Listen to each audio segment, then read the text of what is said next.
नमस्कार, study IQ PCS में आप सभी का बहुत बहुत स्वागत है। मेरा नाम दिव्यांश शुक्ला है और आज की क्लास में हम द हिंदू में छपे हुए एक आर्टिकल पर चर्चा करेंगे। और इस आर्टिकल में एक शब्द, एक वर्ड निकल करके आया जिसमें है ग्रोएंस। ग्रोएंस जिसको बोलते हैं हम। तो ग्रोएंस क्या होते हैं, ये हमारा आज का वीडियो है। बेसिकली आप लोग जानते होंगे ऐसे बहुत सारे एनवायरमेंट इकोलॉजी पर आर्टिकल, साइंस एंड टेक पर आर्टिकल न्यूज़पेपर में आते हैं और इन्हीं आर्टिकल से बहुत बार हमने देखा है कि क्वेश्चंस बन जाते हैं। तो ऐसा कोई टर्म अगर चर्चा में आया है तो आपको जरूर देखना चाहिए। देखिए इस समय पर क्या हो रहा है, चेन्नई में आप तमिलनाडु के कोस्ट की बात कर लो, तमिलनाडु कोस्ट में कोस्टल इरोजन बहुत तेजी से चल रहा है, बहुत तेजी से। कोस्टल इरोजन का मतलब जो ओशनिक वेव्स हैं, ये जब कोस्ट की तरफ आती हैं तो यहाँ की मिट्टी को अपने साथ काट करके बहा करके ले जाती हैं। तो ऐसे में क्या हो रहा है, जो बीचेस हैं जो तमिलनाडु के कोस्ट के पास में हैं, ये बीचेस धीरे धीरे गायब हो रहे हैं। ओशियन जो है ये अप्रोच कर रहा है लैंड की तरफ। और ये गायब क्यों हो रहे हैं? क्योंकि बीच का मतलब होता है कि एक बहुत ही ज्यादा ग्रेजुअल स्लोप होगा और लैंड का पोर्शन होगा, और वहां पर आपको सैंड, सिल्ट, क्ले या फिर थोड़े बहुत बोल्डर्स वगैरह, थोड़े बहुत ग्रेवल्स वगैरह ये सब मिल जाएंगे। तो ये बीच होता है बेसिकली, है ना, एक फ्लैट प्लेन सरफेस होता है। बट अभी क्या हो रहा है, ओशनिक कोस्टल इरोजन इतना तेज हो गया है कि बीचेस धीरे धीरे सिकुड़ते चले जा रहे हैं, गायब होते हुए चले जा रहे हैं। तो बीचेस दो तरह से गायब हो रहे हैं। एक तो या तो वहां पर बहुत ज्यादा डिपोजिशन हो रहा है सैंड का, तो जब एक ही जगह पर सैंड ज्यादा डिपॉजिट हो जाएगी तो वो फ्लैट प्लेन नहीं बचेगा, बल्कि एक आप कह सकते हैं कि उबड़ खाबड़ जमीन बन जाएगी। दूसरी तरीके से ये हो सकता है कि इरोजन इतना तेज हो कि वो पूरा का पूरा जगह काट करके ले जाए और वहां पर ग्रेजुअल स्लोप होने की जगह बिल्कुल डेप्थ में गहराई पहुंचने लगे, या फिर लैंड जो ओशन है वो अप्रोच कर जाए लैंड की तरफ। तो ऐसे करके बीचेस जो है वो गायब होते जा रहे हैं, या उनका साइज आप कह सकते हैं कि कम होता जा रहा है। उसी पर ये शिफ्टिंग सैंड्स नाम से आर्टिकल द हिंदू में आप देख पा रहे होंगे, ये निकला हुआ था। आर्टिकल का नाम है शिफ्टिंग सैंड्स और बहुत ही इंपॉर्टेंट था। इसी में इस ग्रेयॉन्स की बात की गई थी। तो चलिए समझते हैं व्हाट आर दी ग्रेयॉन्स। देखो ग्रेयॉन्स जो होते हैं basically they are low lying wood और concrete structures which are situated out to sea from the shore. ये कोस्टल इरोजन को रोकने के लिए तट के किनारे, कोस्ट के किनारे, चाहे वो कंक्रीट के स्ट्रक्चर बनाए जाएं, चाहे बोल्डर से, चाहे बड़े बड़े ग्रेबल से, पेबल से, स्टोन से स्ट्रक्चर बनाए जाएं, या फिर बहुत जगहों पर आप देखेंगे, बेसिकली आप वेस्टर्न कंट्रीज में देखेंगे वहां पर वुड का इस्तेमाल करके भी ओशन में जो कोस्ट पर जो वेव्स आती हैं इनके इंपैक्ट को कम करने के लिए बैरियर्स बनाए जाते हैं। बेसिकली उन्हें हम ग्रेयॉन्स बोलते हैं। ये बैरियर आप देख पा रहे होंगे यहां पर ये बने हुए हैं, ये अलग अलग तरह के होते हैं। कहीं लकड़ी से बने होंगे, कहीं सीमेंटेड बने होंगे, कहीं पर बहुत बड़े बड़े पत्थरों को स्टॉक कर दिया गया होगा, इस तरह से बने होंगे। बेसिकली इनका एक ही काम होता है, कोस्टल इरोजन को रोकना या उसको कम कर पाना। तो ये होते हैं ग्रेयॉन्स जिनकी हमने चर्चा की। अब देखो कोस्टल इरोजन से समझते हैं, जैसे ये देखो यहां पर एम्बैंकमेंट किया गया है, यहां पर बहुत सारे स्टोन्स को रख करके लाइन बनाई गई है ताकि कोस्टल इरोजन को रोका जा सके, मिट्टी के कटाव को रोका जा सके। यहां आप देख पा रहे होंगे लकड़ी वाला जो मैं बात कर रहा था कि वुड से बना हुआ एक बैरियर है जो कि सॉइल इरोजन को या कोस्टल इरोजन को चेक कर रहा है। यहां आप ऊपर से वीव देख पा रहे होंगे, ये इस तरह का कुछ बना हुआ स्ट्रक्चर, और ये भी आपका कंक्रीट का बना हुआ स्ट्रक्चर है। तो इन सबको बोलते हैं ग्रेयॉन्स। अब ये चर्चा में क्यों आया? बेसिकली ऐसा हो रहा है कि ग्रेयॉन्स के बनने के बाद भी कोस्टल इरोजन नहीं रुक रहा है, बल्कि कई सारे गांव, कई सारे फिशरमैन, मछुआरे जो वहां मछली पकड़ते हैं, वो ऐसा क्लेम कर रहे हैं कि ग्रेयॉन्स के बनने के बाद इरोजन और तेज हो गया है। मतलब जहां पर ग्रेयॉन्स बने हुए हैं वहां तो इरोजन कम हुआ है, लेकिन उसके अगल बगल इरोजन और ज्यादा तेज हो गया। उसका रीजन क्या है ये हम समझते हैं इस आर्टिकल में। बेसिकली ग्रेयॉन्स को बनाया तो गया था कोस्टल इरोजन को रोकने के लिए। So now why the fisherman are claiming कि अब यहां पर कोस्टल इरोजन और तेज हो गया है, इसके पीछे की साइंस समझते हैं। यहां पर देखो ओशनिक जो वेव्स होती हैं जब कोस्ट की तरफ ऐसे जाती हैं, तो कोस्ट की तरफ जाती हैं तो दो काम करती हैं। एक तो वो इरोजन भी करती हैं, दूसरी बात वो डिपोजिशन भी करती हैं। अपने साथ सैंड वगैरह लेकर के जाएंगी, डिपॉजिट करेंगी, और उधर से सैंड वगैरह को इरोजन करके लेके आती हैं। तो ये दोनों प्रक्रियाएं होती रहती हैं और इसकी वजह से सैंड जो है वो शिफ्ट होती रहती है। अब सैंड शिफ्ट कैसे होती है ये देखते हैं, इस फिगर से समझिए आप। देखिए ये ओशन है, ये लैंड वाला पोर्शन है। जब भी ओशनिक वेव लैंड की तरफ अप्रोच करती है, लैंड की तरफ ऐसे जा रही, तो इसको बोलते हैं स्वाश। क्या बोलते हैं? स्वाश। एक वर्ड होता है स्वाश। ओके। अब नाउ जब ये वेव ब्रेक हो जाती है, खत्म हो जाती है, तो वापस से लौटती है, कर्ल ओवर होकर के ऐसे लौटेगी। तो वापस से जब लौटती है तो इसको बोलते हैं बैकवॉश। तो ये ऐसे जाती है जब लैंड की तरफ, इसको बोलते हैं स्वाश, और ऐसे जब लौटती है तो इसको बोलते हैं बैकवॉश। तो स्वाश, बैकवॉश, स्वाश, बैकवॉश, ऐसे चला करता है ये प्रोसेस। बट इसमें होता क्या है, इस स्वाश और बैकवॉश की वजह से सैंड का मूवमेंट होता रहता है। और सैंड के मूवमेंट में आप लेयर बाई लेयर आप देख पा रहे होंगे। जैसे यहां पर आप देख पा रहे होंगे, ये ओशनिक वेव ऐसे गई, ये श्वास हो गई और वापस ऐसे लौटती है स्ट्रेट। तो ये सैंड इधर से इधर को शिफ्ट कर दिया। सिमिलरली ये वाली सैंड आगे की तरफ चली गई और ये वाली बैकवॉश इधर आ गई। तो ये जो सैंड अभी यहां थी, यहां चली जाएगी 2-3 लहरों के बाद, फिर यहां चली जाएगी, फिर यहां चली जाएगी। ऐसे करके एक तरफ पूरा मूव करती रहती है लैंड ओशनिक वेव्स के साथ में। तो इसको बोलते हैं लॉन्ग शोर ड्रिफ्ट। इस घटना को बोलते हैं लॉन्ग शोर ड्रिफ्ट। मतलब शोर के along with the shore sand जो है और ओशनिक वेव्स जो हैं वो ऐसे मूव किया करती हैं। एक तो आपको ऐसे ओशनिक वेव आती हुई दिखती होगी सीधे, और एक अलोंग द शोर भी चलती है, जैसा हमने आपको प्रोसेस बताया ये कि ऐसे चलेगी इस जगह से मान लो ये शोर है, तो यहां से ऐसे चलेगी, इस जगह पर जाएगी, वापस बैकवॉश, फिर यहां से आगे नेक्स्ट जो वेव आएगी वहां पर, फिर वापस, फिर यहां से वापस आगे की तरफ बैकवॉश, फिर स्वॉश, फिर बैकवॉश। तो स्वॉश बैकवॉश में जो यहां सैंड थी ये धीरे धीरे माइग्रेट करती रहती है। तो ऐसी स्थिति होती है स्वॉश और बैकवॉश के दौरान। इसको बोलते हैं लॉन्ग शोर ड्रिफ्ट। अब देखो इस लॉन्ग शोर ड्रिफ्ट की वजह से क्या हो रहा है, सैंड का मूवमेंट इजीली होता चला जा रहा है। बट अभी क्या हो रहा है, जैसे मान लो कि यहां पर इंबैंकमेंट बना दिया गया, या यहां पर जो हमने आपको बताया, जैसे यहां पर इंबैंकमेंट बना दिया गया, या जिसको हम बोल सकते हैं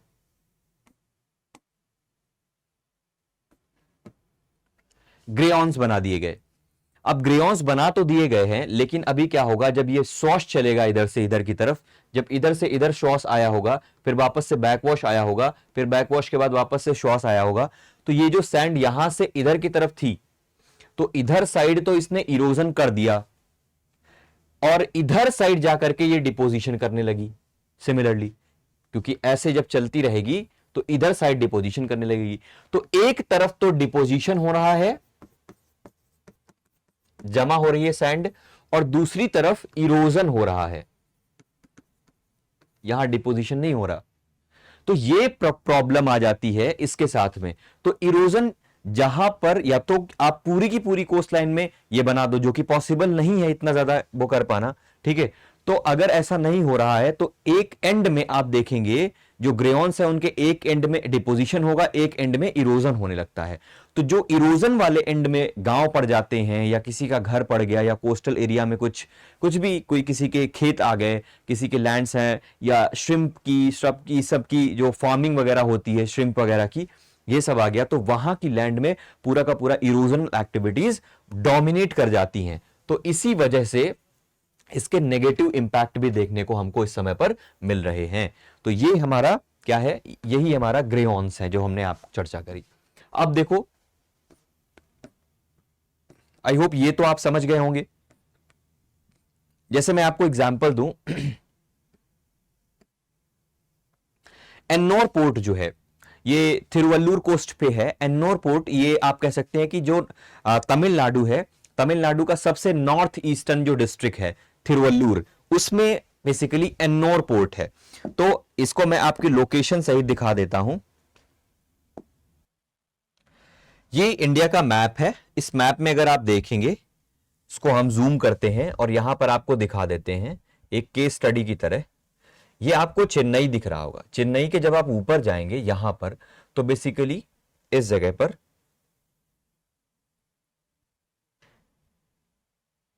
ये जो तमिलनाडु का चेन्नई के पास ये यहां पर है एन्नोर पोर्ट। इस जगह पर यहां एन्नोर पोर्ट है, ये थिरुवल्लूर डिस्ट्रिक्ट है।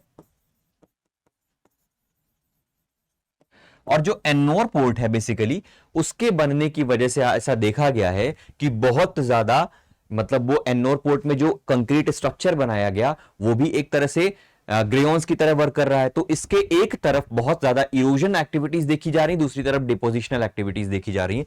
इससे कोस्टल इरोजन की पॉसिबिलिटी और ज्यादा बढ़ गई है, क्योंकि नेचुरल मूवमेंट ऑफ जो सॉइल का हो रहा था, जो सैंड का नेचुरल मूवमेंट हो रहा था, उस नेचुरल मूवमेंट में ऑब्स्ट्रक्शन या हिंड्रेंस लग गई बिकॉज ऑफ दोज एम्बैंकमेंट्स जो डेवलप किए गए हैं पोर्ट के लिए, या फिर जो भी ग्रेओन्स डेवलप किए गए हैं, इसकी वजह से ऐसा हो गया। तो इसी वजह से आप कह सकते हैं,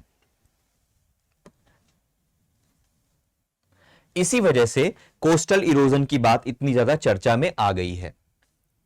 ठीक है, आई होप यहां तक क्लियर है। इसी तरह से एक केस स्टडी और देखिए अगर हम, तो 1989 के आसपास से जब पौंडीचेरी के आसपास पोर्ट वगैरह डेवलप किए गए थे तो वहां पर बहुत ज्यादा सेवियर सी इरोजन देखने को मिला था। सिमिलरली इसी वजह से था ये भी जो हमने आपको बताया है कि लॉन्ग ड्रिफ्ट की वजह से, लॉन्ग ड्रिफ्ट वेव जो चल रही है उसी की वजह से इतना ज्यादा कोस्टल इरोजन देखने को मिला था। क्योंकि ये क्या करता है, सैंड के नेचुरल मूवमेंट में बैरियर का काम करता है, रुकावट का काम करता है। तो हमको ऐसा लगता है कि हमने एम्बैंकमेंट बना दिया, हमने ग्रेओन बना दिया तो हम कोस्टल एरिया में इरोजन को रोक लेंगे। बट कहीं ना कहीं रिसर्चेज अब ऐसा बता रही हैं कि इसकी वजह से और ज्यादा इरोजन एक तरफ बढ़ रहा है, दूसरी तरफ डिपोजिशन बढ़ रहा है। तमिलनाडु में कोस्ट एरिया में रहने वाले कई सारे फिशरमैन्स ने यह क्लेम किया है, कई सारे गांव वालों ने यह क्लेम किया है कि इरोजनल एक्टिविटीज और बढ़ गई हैं क्योंकि गवर्नमेंट ने थोड़ी थोड़ी दूरी पर एम्बैंकमेंट ऐसे बना रखे हैं। ठीक है, दूसरा क्लेम उन्होंने यह भी किया है कि अब उन लोगों को फिशिंग एक्टिविटीज में भी दिक्कत हो रही है, क्योंकि अब उनको अपनी बोट्स को खींच करके ले जाना पड़ता है, तो उनको अपनी बोट्स को समुद्र में डालने से प्रॉब्लम हो रही है, वहां पर रुकावट आती है बिकॉज ऑफ दोज एम्बैंकमेंट्स। तो ये सारे क्लेम्स जो हैं ये फिशरमैन और वहां के विलेजर्स के द्वारा किए जा रहे हैं, है ना। तो जैसे हमने आपको बताया, ये केस स्टडी है कि जो पोर्ट बना आपका पौंडीचेरी वाला, उस पोर्ट की वजह से भी डिस्टर्बेंस हुआ था। और लिटोरल ड्रिफ्ट, इसी को लिटोरल ड्रिफ्ट के नाम से भी जानते हैं, जो हमने लॉन्ग वेव ड्रिफ्ट आपको बताई अभी, ये जो लॉन्ग शोर ड्रिफ्ट हमने आपको बताई, इसी को लिटोरल ड्रिफ्ट के नाम से भी जानते हैं। तो यही लिटोरल ड्रिफ्ट ही रीजन उसका भी रहा है। हालांकि जब से कोस्टल रेगुलेशन जोन जो डिमार्केशन किया गया है, तो इन सब चीजों पे काफी ज्यादा रिसर्चेस चल रही हैं, इन सब चीजों पे काफी ज्यादा नकेल कसी जा रही है आप कह सकते हैं। और कोस्टल रेगुलेशन जोन की स्ट्रिक्टली उसको फॉलो करने की वजह से बहुत सारा सॉइल इरोजन अब चेक भी किया जा रहा है, रोका भी जा रहा है, कोस्टल इरोजन रोका भी जा रहा है। ठीक है, तो जैसे एक ऐसी संस्था बनाई गई थी इसी पर्टिकुलर काम के लिए, national centre for coastal research. अब जो national centre for coastal research है, ये मिनिस्ट्री ऑफ अर्थ जो है, अर्थ साइंसेज, उसके अंतर्गत काम करती है। और इसका काम क्या है, तो इसका काम है मल्टीडिसिप्लिनरी रिसर्च करना कोस्टल इरोजन से रिलेटेड, और भी कोस्ट से रिलेटेड, कोस्टल इरोजन इससे रिलेटेड जितनी भी साइंटिफिक रिसर्च है, जितना भी सारा डेटा कलेक्ट करना, ये सब काम इसी एनसीसीआर का है, यानी national centre for coastal research का है। इसने अपनी एक रिपोर्ट पब्लिश की। एनसीसीआर की रिपोर्ट में बताया गया कि भारत की जो शोर लाइन है उसका एनालिसिस किया इसने और बताया कि 34% of the coast is eroding. Bharat का जितना कोस्टल एरिया है उसमें से 34% पूरी तरह से इरोजन के शिकार में, इरोजन का शिकार हो चुका है। और 28% ऐसा है जिसमें एक्रीटिंग मतलब एजेंट हो रहा है, मतलब वहां पर इरोजन के साथ साथ डिपोजिशन भी हो रहा है, वहां पर भी बहुत ज्यादा क्षरण हो रहा है, वहां पर भी डिपोजिशनल एक्टिविटीज बढ़ रही हैं, सैंड का कलेक्शन ज्यादा बढ़ रहा है। और सिर्फ 38% ऐसा है जो स्टेबल है। यानी 38% को अगर हम देख लें, बाकी रिमेनिंग जितना भी है, ठीक है, 62%, वो 62% किसी ना किसी तरह से प्रभावित है, चाहे वो इरोजनल एक्टिविटी की वजह से प्रभावित हो बहुत ज्यादा, और चाहे वो डिपोजिशनल एक्टिविटीज की वजह से प्रभावित हो। ये एनसीसीआर का डेटा कह रहा है। और ये समस्या है कहां सबसे ज्यादा, तो ये कोस्टल एरियाज में समस्या बहुत ज्यादा है। ठीक है, अब आगे देखते हैं इसके लिए मेजर्स क्या गवर्नमेंट ने लिए हैं। तो आपको पता होगा हजार्ड लाइन गवर्नमेंट ने बनाई है। हजार्ड लाइन का मतलब क्या है, हजार्ड लाइन एक बेसिकली डिमार्केशन करती है, और डिमार्केशन से यह पता चलता है कि अगर इससे ज्यादा इरोजन हो रहा है तो इसका मतलब शोर लाइन चेंज हो रही है। तो हजार्ड लाइन ये बताती है कि भाई इससे ज्यादा अब खतरा बहुत ज्यादा बढ़ गया है। तो ये शोर लाइन में चेंजेस को बताती है, मतलब तट रेखा जो है, तट रेखा में परिवर्तन को बताती है। इसी तरह से कोस्टल रेगुलेशन जोन लाए गए। कोस्टल रेगुलेशन जोन जो नोटिफिकेशन आया था 2019 में, उसमें कई अमेंडमेंट करके लाया गया। तो कोस्टल रेगुलेशन जोन में का बेसिकली काम क्या है? Conserve and protect coastal stretches, marine areas and to ensure livelihood security to the fisher and other local community. ठीक है, इसके बाद तो कोस्टल रेगुलेशन जोन ने यह भी कहा है कि भाई अगर आपको कोस्ट के किनारे कोई बड़ी एक्टिविटी करनी है तो आप नहीं कर सकते हो। उसमें बेसिकली आपने कंजर्वेशन, जैसे कंजर्वेशन फॉरेस्ट कंजर्वेशन एरिया का हमने आपको कॉन्सेप्ट बताया था, आप पुराने वीडियोस में देख सकते हैं। उसी तरह से कुछ कोस्टल रेगुलेशन जोन भी कोस्ट के किनारे होने वाली एक्टिविटीज को रेगुलेट करता है, और ये कहता है कि कोई भी ऐसी एक्टिविटी जो कोस्टल इरोजन को या कोस्टल बायोडाइवर्सिटी को इनको अफेक्ट कर रही है तो उसको वो परमिट नहीं करता, बल्कि ऐसी एक्टिविटीज को प्रोहिबिट करता है, प्रतिबंधित करता है। तो ऐसी एक्टिविटीज में बेसिकली अगर गवर्नमेंट कोई एम्बैंकमेंट बना रही है तो वो कर सकती है, बट अगर आप सोचो कि कोस्ट के किनारे आपका गांव है, घर है, आप किसी तरह से कंक्रीट स्ट्रक्चर वहां पर बना दो खुद से, तो आप ऐसा नहीं कर सकते कोस्टल रेगुलेशन जोन की वजह की गाइडलाइंस की वजह से। ठीक है, तो अपने हिसाब से आप कोस्टल एरियाज में छेड़छाड़ नहीं कर सकते हैं। तो इससे गवर्नमेंट ने इस तरह के कुछ मेजर्स उठाए हुए हैं, और इन मेजर्स की वजह से कोस्टल इरोजन को चेक किया जा रहा है। हालांकि कोस्टल इरोजन बहुत तेजी से बढ़ रहा है, और ये बहुत ही ज्यादा आप कह सकते हैं कि हार्मफुल है।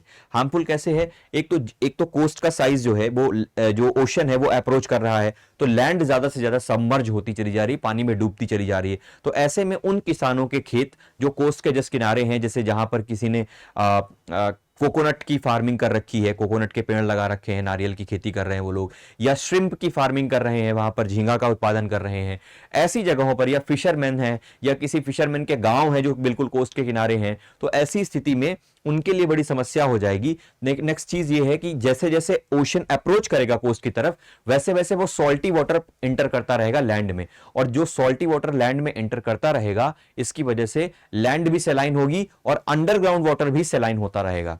ठीक है, तो ये सारी चीजें बहुत ही ज्यादा प्रभावित करेंगी आने वाले समय पर, और इसीलिए कोस्टल एरियाज की बायोडाइवर्सिटी और कोस्टल सॉइल इरोजन को चेक करने की जरूरत बहुत ज्यादा है। तो ये आर्टिकल था ग्रेओन्स के बारे में। आप सभी न्यूज़पेपर अगर पढ़े होंगे तो आपको जरूर मिला होगा। ठीक है, तो आज का हमारा वीडियो बस इतना ही। मिलते हैं एक नए इंटरेस्टिंग टॉपिक के साथ आपसे नेक्स्ट वीडियो में। ठीक है, स्टडी IQ PCS में आने के लिए आप सभी का बहुत बहुत धन्यवाद।